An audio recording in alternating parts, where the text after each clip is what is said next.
So it's after 2:30 and I am trying something new. I'm struggling with my main characterizations because as my husband pointed out after some intense conversation that I am a fucking vault. And it's not because I don't want people to judge me. I just don't see the point in sharing my past. I don't. It's nothing significant. At least I didn't think it was, but he also pointed out that you never know who you could touch with the shit. So, without further ado, I'll be doing my best to share bits and pieces of my life with you guys.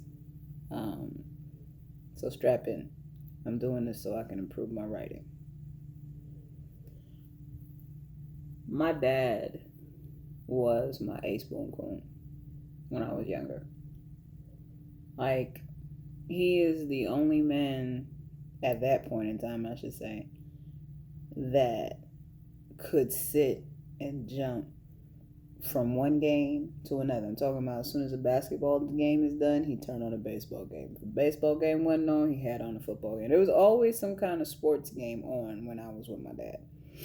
Um, it's how I developed a love for watching basketball and football. I still can't sit through baseball no matter how much I try. But baseball and basketball and football, we were able to find some common ground on. Um, I My father's Jamaican, so is my mom. So, and he was an immigrant, so he came over here. So I'm first generation. Um, to kind of tell you about the pressures. If you're not familiar with first generation immigrant pressures, I will share that with you later.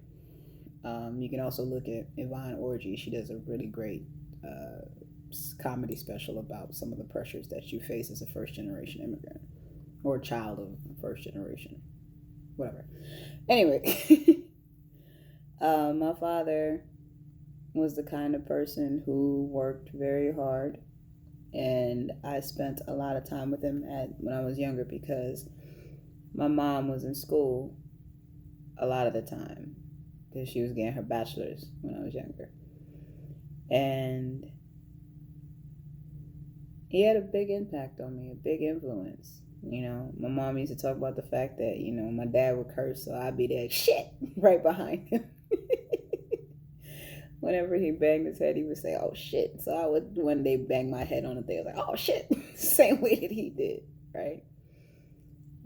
I used to wake up early in the morning, right before he left for work, and I am not a morning person. I've never been a morning person. I will never be a morning person. But at 5:30 a.m., I would be up with my Pop Tarts and my Disney Channel, and I would be chilling with my daddy. That was what I remember. Just a quick sidebar, my father invented overnight oats. I don't know if he did, but I'm claiming that name of fame because in the 90s we were eating overnight oats. He would put the oats and the condensed milk and the water in the fucking tub, and he would put it in the fridge, and I used to love that shit. That was my favorite breakfast in the whole world. So anyway, um when I was 5, I believe, I walked in on my parents arguing, and it was an intense argument, so much so to the point where my father had his hand raised. Like, I'm pretty sure if I walked in a couple minutes later, there was probably a good chance he would have swung on my mom.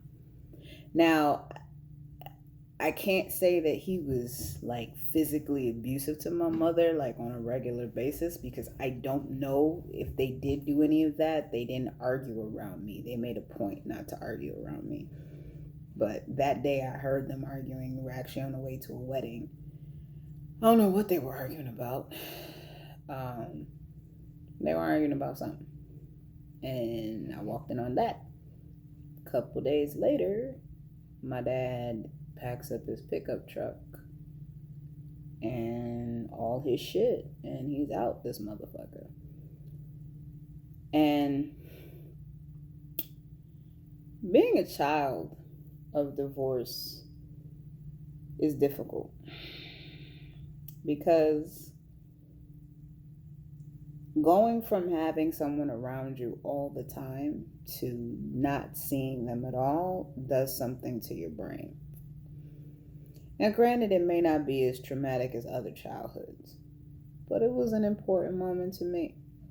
Matter of fact, I still remember what I was wearing. I was wearing shorts that day and like some kind of t-shirt thing.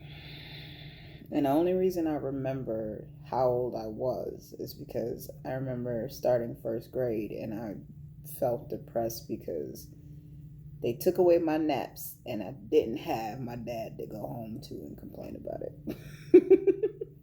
So yeah, there's that.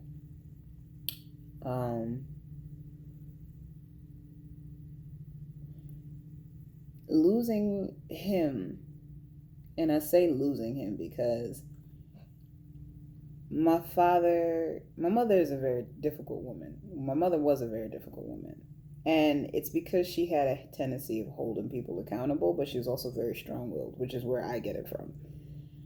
So I can understand that the whole child handoff thing was a little bit on the difficult side because I experienced it momentarily with with the father of my children initially. And I know now that he and her had some serious communication issues. And unfortunately, their communication issues weren't issues that could be set aside for my benefit. So when I'm with her, she's talking about him. When I'm with him, he's talking about her. And I'm like, bro, can we just talk about me? So I kind of learned at a young age not to talk about myself. I just listened because I'd end up being an ear from my parents in a way. So me doing that, say, hey, baby. Hey, baby. So me doing that, me going through that made things very difficult to relate to the person who up until that point it had been natural to relate to. And it kind of stunted some of my communication abilities, not in a sense of performing academically, but it's like I started focusing on the things that I could control because I couldn't control that. One of the things that developed out a result of that was that I tended to overeat a lot, like to the point where I used to give myself stomach aches. Like I know that now as an adult, but I didn't know that as a kid because food was my comfort. I could warm up my own waffles. I would drown them in syrup, all that other stuff, and that was the start of what many probably would consider an eating disorder. Now that I think about it, that's definitely the DSM definition of an eating disorder. Look at that. And that resulted in me getting eczema, among other things, putting on a lot of weight. And it was all because I was trying to fill a void of not having my dad around. It was more so not just because he wasn't around, it's because I went from having him around all the time to not having him around at all, to the point where, like, I would get dressed some Saturdays where he would say he was coming to get me, and I would sit on the porch with my bag packed, and I'm like, I'm ready. Where you at, though? So that began my trust issues. Jesus Christ, it sounds like a walking advertisement. But yeah, that started my trust issues, and that started a long road of self-esteem issues as well too. So that's a little bit about me. I'm gonna share this in doses because she's scared. I ain't trying to make like a whole documentary about my life. So yeah, y'all get 10-minute clips of me talking about me, and that is a lot. This is probably the most that I've talked about it myself in a long time, right? He's trying to pretend to be asleep now, of course. Alright, so I'll talk to y'all guys later. So quick review: childhood issues, daddy abandonment issues, and trust issues.